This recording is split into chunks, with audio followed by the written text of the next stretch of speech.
Buenas noches, gente divina de la Nación Libre, ¿cómo están? Yo soy Matías Tabil, su fiel servidor de este canal llamado Asociación Libre, y hoy estoy muy feliz de inaugurar este año trayéndoles un nuevo video. Y ustedes se preguntarán, ¿de qué es ese video, señor Matías Tabil? Y bueno, yo en ese caso les responderé que es un video acerca de cómo interpretar sueños. Este es un video que me di cuenta que no había hecho en el canal, que es un video acerca de cuál es la propuesta de Freud acerca de la interpretación de los sueños, o sea, cuál es la técnica que él propone, porque tengo otros videos acerca de cómo interpretar sueños, de cómo yo interpreto sueños, de otro tipo de aportes que hacen autores con respecto a la idea de la interpretación de los sueños, pero no había hecho un video resumiendo los puntos esenciales de lo que Freud plantea como su técnica para interpretar sueños, así que aquí les va. Vamos a aprender a interpretar sueños según la propuesta de Freud. Así que vamos a ver cuáles son los puntos centrales. Él, en un principio, hace una especie de revisión de la historia de la interpretación de los sueños y él revisa un poco cuáles eran las diferentes posturas que había con respecto al tema de los sueños. Está la propuesta como más científica que había en la época de él, que es que los sueños no son interpretables, que no significan nada. No sé si esta es todavía sostenida hoy, esta propuesta, no sé, por las neurociencias o algo, como pensar que el sueño es simplemente un acto aleatorio del cerebro cuando está en estado de dormir, como medio desconectado o pasando de patrón alfa a patrón no sé qué. Y que no significa nada, que no hace falta interpretarlo. Esta es una postura típica más científica, digamos. Pero Freud va a decir que él no concuerda con esta postura y que él se pone en la línea de la tradición que cree que los sueños tienen una significación y que son interpretables. Entonces él empieza a decir en qué se diferencia su técnica de interpretación con respecto a otras teorías que dicen que se puede interpretar sueños, cuáles son las otras formas de interpretar sueños. Entonces, él dice que la suya se diferencia de una técnica de interpretación que es la técnica de interpretación simbólica. ¿Cuál es la técnica de interpretación simbólica? Bueno, tiene que ver con agarrar un sueño en su totalidad y interpretarlo con un contenido que es igual a ese sueño, análogo, aplicado a otra cosa, ¿no? Como que es una analogía entre lo que significa ese sueño y la realidad, suponete, o el futuro en general. Entonces, el ejemplo que da Freud con respecto a esto es un sueño que interpreta José, le interpreta al faraón, José, el interpretador de sueños en el Génesis, en el Antiguo Testamento, donde el faraón, creo que había sido el faraón que había tenido un sueño donde había 7 vacas gordas que después eran devoradas por 7 vacas flacas. Y José interpreta que eso predecía de alguna manera los 7 años de hambruna que iban a venir, que iban a devorar todo lo que se había producido, los años de buenas cosechas y de producción que habían venido antes. O sea, los 7 años buenos iban a ser devorados por 7 años de hambruna y de malas cosechas. Esa es la interpretación hacia el futuro que hace José. Entonces, es una interpretación súper interesante. Pero Freud le va a hacer 2 críticas a esta lectura. Le va a decir, por un lado, que sirve para este tipo de sueños que son como muy claros, porque es como muy conciso el sueño, pero que la mayoría de los sueños no son tan claros y suelen ser bastante confusos. Suelen ser sueños donde a uno hasta le cuesta explicarlos porque son tan ajenos a nuestro pensar consciente que nos cuesta ponerlo en palabras. Entonces en general los sueños son más confusos que eso y la técnica esta nos serviría para ellos. Y por otro lado, la segunda crítica que le hace Freud es que no es científica la técnica porque no hay un criterio de interpretación, simplemente recae sobre la inspiración divina que tiene el intérprete. ¿Sí? Ahí José, el interpretador de sueños, se le ocurre que puede ser casi como una inspiración divina medio oracular y dice cuál es su significado. Pero esto no puede ser enseñado, entonces para Freud esto no es suficientemente científico. Freud entonces propone que su método sigue más una tradición que es la que él propone como la tradición del descifrado. ¿En qué se diferencia el descifrado con el método simbólico?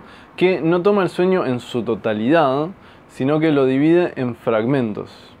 Y le va a encontrar una significación a cada elemento que aparece en el sueño. Entonces, uno agarra un elemento del sueño y dice, bueno, soñé con una serpiente. Y en el método del descifrado clásico, que no es el de Freud, uno iría a un libro que tiene como el código y uno dice, bueno, ¿qué significa serpiente? Entonces le da el significado de serpiente y así con cada elemento del sueño y después uniendo todos esos elementos le da una interpretación. Que es un poco lo que hacen las personas en general cuando sueñan algo, les llamó la atención el sueño y buscan en Google. Hoy en día yo creo que el libro del descifrado sería Google en este caso. Pero para Freud esto no es tampoco científico porque dice, ¿de dónde sale esa significación que está en ese libro o que dice en Google? O sea, ¿en qué está basado? No le parece para nada científico. Entonces Freud lo cambia porque él lo descubre, no es que él se le ocurre, sino que se le ocurre trabajando con los neuróticos. Igual que como él interpretaba síntomas o otras cosas, le dicen, bueno, soñaste con una serpiente. ¿Y qué pensás vos de la serpiente? ¿Qué se te ocurre con la serpiente? ¿Qué te evoca serpiente? Entonces es con las asociaciones del paciente que empieza a encontrar la significación de cada elemento. O sea, el código no es un código externo, sino que el código es interno al soñante mismo. El código son las asociaciones del soñante. ¿Sí? Ese es el cambio que le hace Freud y también toma en cuenta el contexto de su vida y el análisis para poder leerlo. ¿Cómo es que lo descubre Freud esto? Bueno, él, al trabajar con los neuróticos, con sus pacientes, los pacientes tenían la técnica que él planteaba, que es la de la asociación libre. Pueden buscar videos de asociación libre, de cómo asociar, que ya hice en el pasado. Él interpretaba sus síntomas, sus fantasías, las cosas que le contaban, mediante la asociación libre, es decir, diciéndoles, bueno, vos contá todo lo que se te venga a la cabeza y contá lo que se te ocurra con esto que estás contando. Entonces, esas asociaciones eran parte clave de cómo encontraba la significación de lo que le sucedía al sujeto. Y lo que pasó es que espontáneamente los neuróticos le empezaron a contar sueños que tenían, porque dentro de lo que se le ocurría estaban sus sueños también, que a veces a uno le llaman mucho la atención y uno los quiere compartir. Entonces Freud dijo, bueno, ¿qué hago con estos sueños? Los leo, los interpreto, igual que como vengo interpretando todos los síntomas o cosas que me cuentan de sus fantasías, etc. Entonces así es como empezó él a pulir esta técnica de interpretación de los sueños. Entonces, ¿qué es lo que sucedía? Al agarrar el sueño y dividirlo en fragmentos y decirle, bueno, ¿qué se te ocurre con esto? ¿Qué se te ocurre con lo otro? Entonces el sujeto empezaba a asociar con cada elemento varias cosas y después se empezaba a armar toda una serie de pensamientos que iban surgiendo alrededor de todos los elementos del sueño, y Freud veía que todos esos pensamientos estaban como conectados entre sí, que tenían una coherencia, que parecían rondar en torno al mismo tema, ¿no? Como que era bastante coherente, no era que random, que era de 10.000 temas a la vez, sino que al dividir, al empezar a asociar con cada elemento del sueño, igualmente lo que surgía de esas asociaciones, todo estaba bastante ordenado alrededor de un tema, de una hilación de pensamientos, podemos decir. Entonces Freud lo que se da cuenta es que el sueño, que uno sueña, parece provenir de esta hilación de pensamientos que no está presente en el sueño, sino que es una hilación de pensamientos que aparece a partir de la asociación libre. Entonces ahí aparece dos tipos de contenido en el sueño. Está el contenido manifiesto, el contenido que uno sueña, el contenido de lo que uno soñó concretamente, explícitamente, y luego están los pensamientos que surgen de las asociaciones, que Freud lo llamó pensamientos del sueño o contenido latente. Contenido latente, ¿por qué? Porque no era algo que estaba manifiestamente en lo que uno soñó, sino que aparece una vez que uno lo hace aparecer mediante el trabajo de asociación e interpretación. Entonces es un contenido que hay que hacer surgir porque no está presente. Está presente pero oculto, está latente. Uno se podría preguntar entonces, ¿por qué es que existe estos dos contenidos que influyen en la creación del sueño. Por un lado está el sueño que uno sueña concretamente, lo que uno soñó, que es el contenido manifiesto del sueño, lo que se manifiesta, ¿no? Lo que uno dice, yo soñé esto.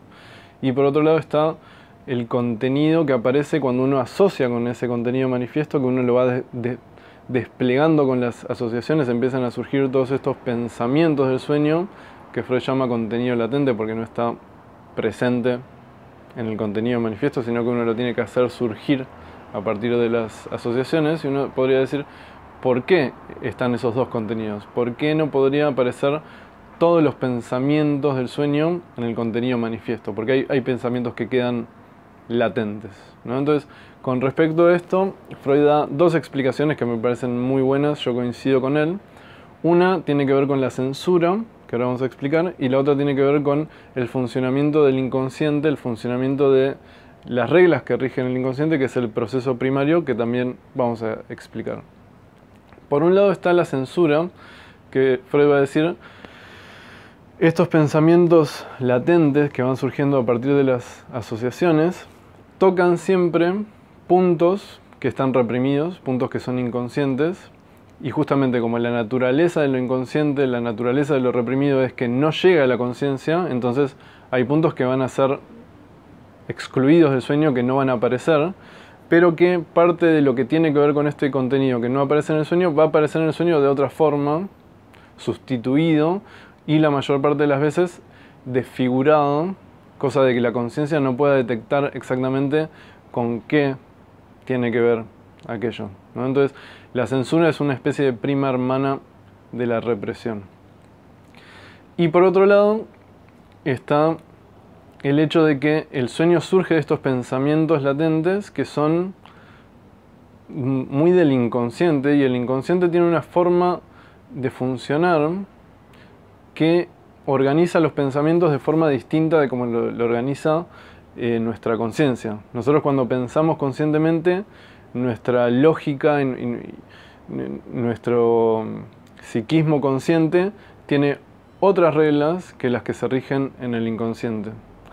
Entonces, por ejemplo, puede pasar que uno cuando empieza a contar un sueño le cueste ponerlo en palabras porque el sueño tiene cosas raras, como por ejemplo que uno dice, sí, soñé con mi tío, pero no era mi tío. O estábamos en mi casa, pero no era mi casa. O esto era antes, pero pasó después, o después hay un salto así, asá. Y son cosas que en la conciencia nos cuesta hasta explicarlo, porque la vivencia que tenemos, o digamos lo que está expresado ahí, es ajeno a nuestra conciencia, tiene que ver con el modo de funcionamiento del inconsciente, donde estas cosas son posibles, donde no hay contradicción y puede ser tu tío y a la misma vez no ser tu tío. Cosa que a nuestra conciencia nos resulta raro, y la única forma que tenemos para nombrarlo es de esta forma, que es como una especie de... Digamos que es la mejor forma que tenemos en la conciencia de poder nombrarlo, es decir, era pero no era, suponete, ¿no? Para nombrar algo que en el inconsciente es las dos cosas condensadas, ¿no? No hay contradicción ahí. Entonces, esa es otra de las razones por las cuales los pensamientos latentes, los pensamientos de donde surge el sueño, no pueden emerger completamente en el contenido manifiesto, porque el contenido manifiesto ya emerge en nuestra conciencia, nosotros nos lo acordamos. Entonces, toda esa formulación más del proceso primario inconsciente no puede transponerse perfectamente en el contenido manifiesto. Entonces, estas son las dos razones. La desfiguración onírica por la censura, y la desfiguración onírica porque hay que traducir de alguna manera pensamientos del proceso primario al proceso secundario, al sistema consciente. Esta forma en la cual, digamos, los pensamientos se transforman en el contenido manifiesto, como los pensamientos latentes, el contenido latente se transforma en el contenido manifiesto, Freud lo teorizó como trabajo del sueño, ¿sí? Y él planteaba que el camino del análisis y de la interpretación de los sueños es el camino inverso al trabajo del sueño, que es partir del contenido manifiesto y llegar a los pensamientos latentes. Por último, en esta técnica de interpretación vamos a decir dos cosas más. Una es que Freud plantea que además de esta técnica donde se fragmenta el sueño en sus elementos, se despliega la significación de estos elementos mediante la asociación libre y se los lee en cuanto a repetición y otras lecturas que se pueden hacer. Freud también va a decir que el sueño funciona como un rebus. ¿Qué es un rebus?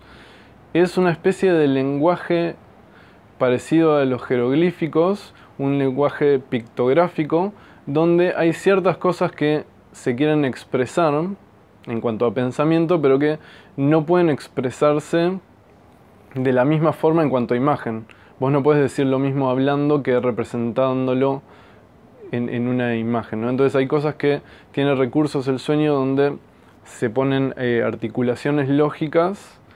Por ejemplo, el ejemplo que da es esta pintura que creo que se llama La Escuela de Atenas, que es Platón y Aristóteles saliendo ahí como del Partenón, y están los dos juntos, ahí uno señalando para arriba, el otro señalando para abajo, y es como Freud dice, el mismo recurso que utiliza el pintor para representar en imagen que estos dos filósofos pertenecen a la Escuela de Atenas, poniéndolos uno al lado del otro, lo mismo hace el sueño cuando, por ejemplo, te pone una persona que está con otra en una escena y dice, y en ese momento, suponete del sueño, entró mi hermana y mi novio. Entonces, Freud, ¿qué dice? Claro, ponen a tu hermana y a tu novia en el mismo momento del sueño para mostrar que hay una equivalencia, hay cierto vínculo entre la posición de tu hermana y tu novia en esto que se está pensando, ¿no? Entonces, estas son articulaciones lógicas que expresa el sueño mediante las imágenes.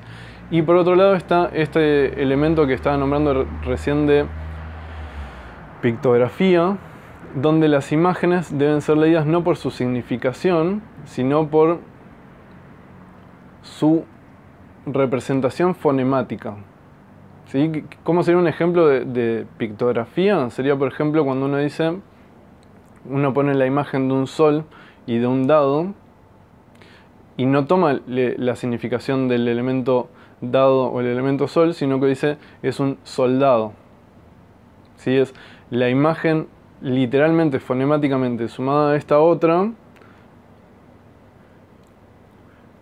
expresan literalmente en el decir otro concepto, ¿sí? Un ejemplo de esto, en el caso de interpretación de los sueños, es un sueño que me interpretó una vez Norberto Rabinovich, el Rabi, le mando un saludo, el otro día comí con él, donde yo le contaba un sueño que pasaban distintas cosas, pero lo que sucedía al final era que con un tipo con el que yo tenía una situación de enemistad y medio de rivalidad, terminaba el sueño que nos subíamos juntos a un descapotable, ¿no? Y Rabi me dijo, claro, descapotable, no hay capo. Como que en esa rivalidad, en esa competencia que yo tenía con este tipo, lo que expresaba el sueño era que lo que había que realizar era el hecho de que no entre en esa competencia, que no haya, que no intente competir en a ver quién era el más capo, sino que ambos pudiésemos compartir de alguna manera no ser ninguno capo, o algo por el estilo, ¿no? O sea, la significación ahí supongo que es a interpretar, pero justamente Rabinovich diría que lo lindo de esa interpretación que él hizo es que resuena en mí, más allá de que yo la pueda explicar como la estoy explicando acá, simplemente tiene un impacto sin que yo la pueda del todo razonar y comprender, que estaba muy interesante. Además debería agregar que, además de todos estos elementos que estamos planteando para la interpretación, hay ciertos simbolismos universales que están en los sueños y en las fantasías y en distintas manifestaciones del inconsciente que difícilmente puedan ser interpretadas mediante las asociaciones de las personas, porque las personas, creo que ahí hay una limitación de hasta dónde pueden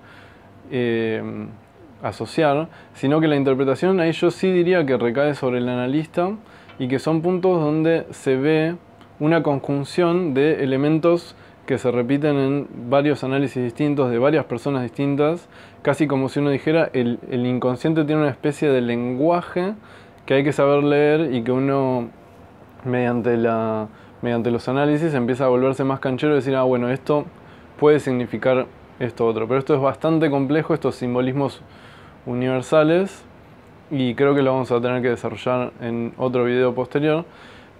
Para no dejarlos completamente con la intriga, yo diría que tiene mucho que ver con lenguajes de las distintas organizaciones libidinales que se van dando a lo largo de la historia del inconsciente. Por ejemplo, fantasías de tipo oral, fantasías de tipo anal, que difícilmente el paciente pueda asociar de qué significa, pero el analista que más o menos está un poco curtido dice, claro, esto es una fantasía anal, puede ser traducida de esta manera, esta es una fantasía oral, puede ser traducida de esta otra, y yo diría que es más bien como una especie de lenguaje inconsciente universal.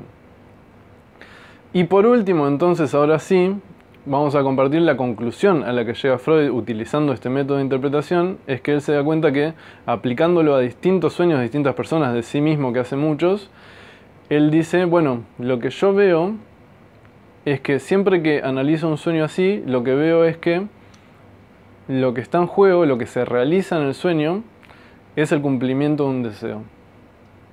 El sueño siempre representa un deseo como cumplido.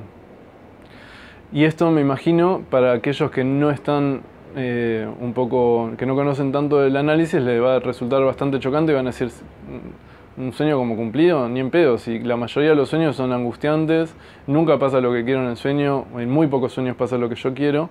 Pero Freud diría, bueno, pero es un deseo que no es tu deseo consciente.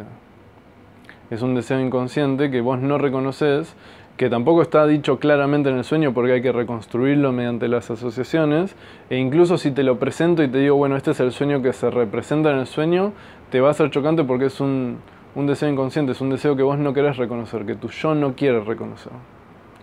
Entonces, ese punto también merece ser desarrollado en otro video, así que lo vamos a dejar para un próximo video donde explicamos un poco con ejemplos cómo es que se ve que el sueño representa un deseo inconsciente como cumplido. Y vamos a dejar hasta aquí este video de la técnica de interpretación de los sueños propuesta por Freud. Espero que les haya gustado. Dejen sus comentarios lo contrario de arriba, acá abajo, no al costado. Y nos vemos en una próxima sesión.